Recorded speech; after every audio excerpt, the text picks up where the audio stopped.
자, 오늘 또 증권주들 이야기를 좀 안 할 수가 없는데 최근 1년 새 최고점이 좀 나왔습니다. 증권주들 이렇게 강했던 이유부터 좀 짚어볼까요? 저희가 앞서서 기관 외국인들의 선호 종목과 매수 매도에 대한 부분들을 체크해 드렸었는데 제가 전 시간대에 말씀드리면서 기관화 장세, 유동성 장세, 금융 장세는 첫 번째로 타겟팅 되어져서 외국인과 기관이 사는 종목은 금융주라는 말씀도 함께 드렸었죠. 외국인은 은행주 중심으로 한 포트폴리오를 구성해 나가는 것이 일반적 상황이고 기관은 증권주를 중심으로 해서 포트폴리오를 구성해 나가는 것이 일반적 금융 장세 성격에서의 유동화 시장에서의 흐름의 첫 번째 타겟팅 되어진다는 말씀을 드렸습니다. 이런 과정에서 은행주도 좀 많이 올랐고요. KB금융이 10만 원 넘어갔고 증권주 같은 경우 미래에셋증권 같은 경우는 굉장히 상승 시세폭을 확대해 가면서 주가 상승에서의 모습을 보여줬습니다.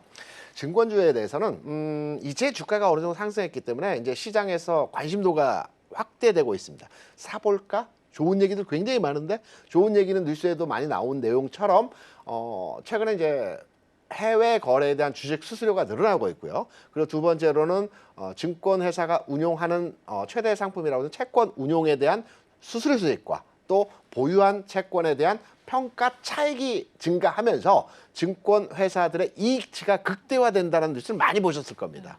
아마 올해 증권 회사 1조 영업이익을 돌파하는 기업이 한 7개 정도가 될 것 같아요. 그래서 증권회사의 이익치가 굉장히 늘어난다라는 측면에서의 내용으로 최근 증권주들의 움직임이 진행되는 과정의 흐름을 보여주고 있어요. 그럼 여기서 궁금한 게 증권주 많이 올랐는데 지금도 저평가일까? 앞서 모두에 우리 지영 앵커가 PBR 얘기를 네. 많이 했습니다. 그리고 최근에 화두가 되고 있는 것이 이 자산 기준에서의 기업 가치 평가를 통해서 저평가된 기업에 대해서 부양해라라는 정부 의지도 매기겠다. 많이 나오고 있어요. 그러면 증권주들에 대한 저평가 구간을 판단할 때 또는 우리가 잠깐 앞서 이제 그 생보사나 또 지주사에 대한 얘기들도 잠깐 하신 것 같은데 PBR 기준으로 해서 주식을 평가할 때는 몇 가지 우리가 구체적으로 들어가서 해당 기업에 대한 평가할 내용이 있습니다. 금융주는요, 단순하게 PBR만을 가지고 평가하면 안 됩니다. 왜냐하면 은행주나 보험사 같은 경우에는 자기 계정의 돈을 가지고 운용해서 수익을 발현시키는 회사들이 아니죠. 고객의 돈을 가지고 맡아서 이 돈을 잘 운용해서 여기다 이자나 아니면 보험 관련 내용의 비용을 이제 지급하는 것이 보험회사나 은행들입니다. 자기 계정이 많지 않습니다.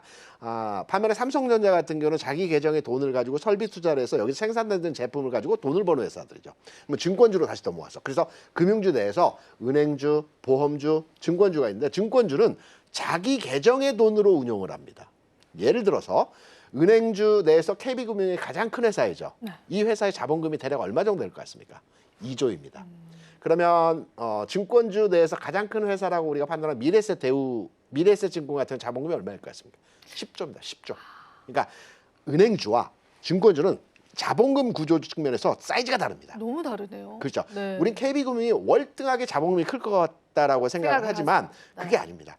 은행은 타인의 자본을 운용을 해서 수익을 발생시키는 회사이고요. 증권회사는 자기 계정의 자본을 가지고 이익을 발생시키는 겁니다. 그러면 PBR만을 가지고 이렇게 판단한다면 PBR이 은행주는 1을 넘어서면 안 되겠죠. 왜냐하면 나의 돈이 아니고 남의 돈을 돈이니까요. 맡아서 하기 때문에 이 자산 자체가 1을 넘어가면 안 됩니다. 그래서 최대치가 0.9, 전 세계적으로 0.9가 PBR이 일반적입니다. 보험사도 마찬가지입니다. 지금 은행주나 보험사 같은 경우 0.67, 56 요 정도 선에서 운용이 될 겁니다.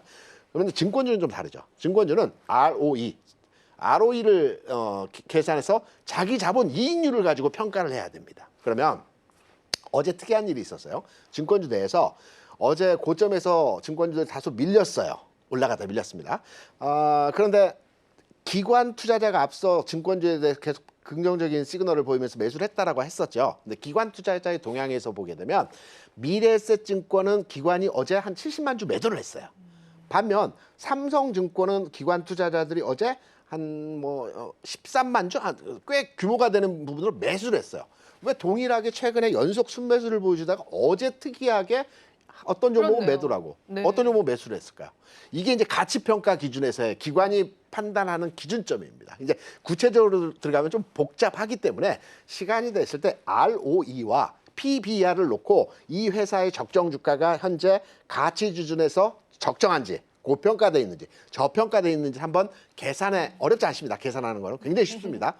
산수 정도만 하셔도 이 부분은 계산이 가능하기 때문에 지금 판단해 볼 때는 미래에셋증권 같은 경우는 적정가입니다. 이제 딱 PBR 1에 ROE가 0.8 정도 됩니다. 이게 적정 수준에서의 가격이거든요. 그래서 지금 매칭되는 가격이 적정 수준이다. 다만 2분기 실적이 좋아지는 현상을 나타나면 그 목표가는 또 수정해서 상향할 수 있습니다.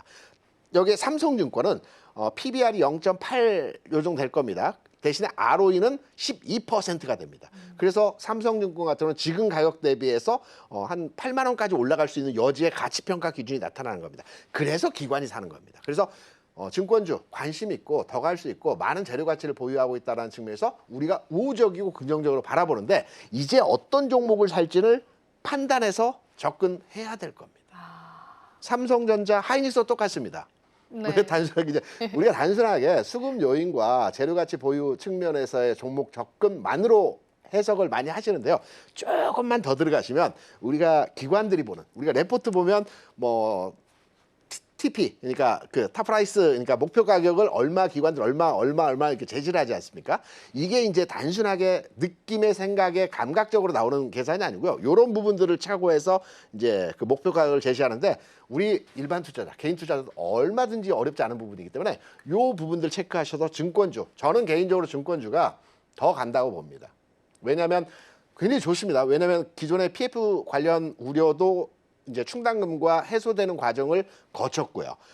그다음에 그 저기 야간 결호소 그 넥스트 트레이딩 시장도 활성화되고 있고요. 그렇네요. 네. 그리고 여기에 이제 그간의 운용 수익이 크지 않았던 IB 쪽의 수익이 증대되고 있고요. 그래서 증권 회사에 대한 가치 평가 기준이 새롭게 적용이 되고 있어요. 그래서 현재의 수준에서 증권주들의 흐름, 우리가 보통 과거에는 시황산업과 연계된 지수가 좋아지면 증권주가 올라간다라고 많이 생각을 하셨는데 이제는 시황과 무관하게도 기업 가치적 측면과 실적 배양 측면에서도 증권주는 우호적으로 판단할 수 있는 지점에서의 상황이다. 그래서 증권주는 현 시점에서도 관심도가 요구된다라고 생각은 되고 있는데 2분기 실적 나오기 전까지는 7월 초 중순에 나오겠죠.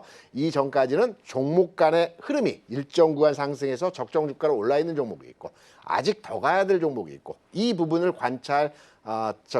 참고하시면 충분히 증권주 내에서도 현 시점에서도 투자 가치가 용이한 종목들이 나타날 수가 있다라고 판단하시면 될 것 같습니다.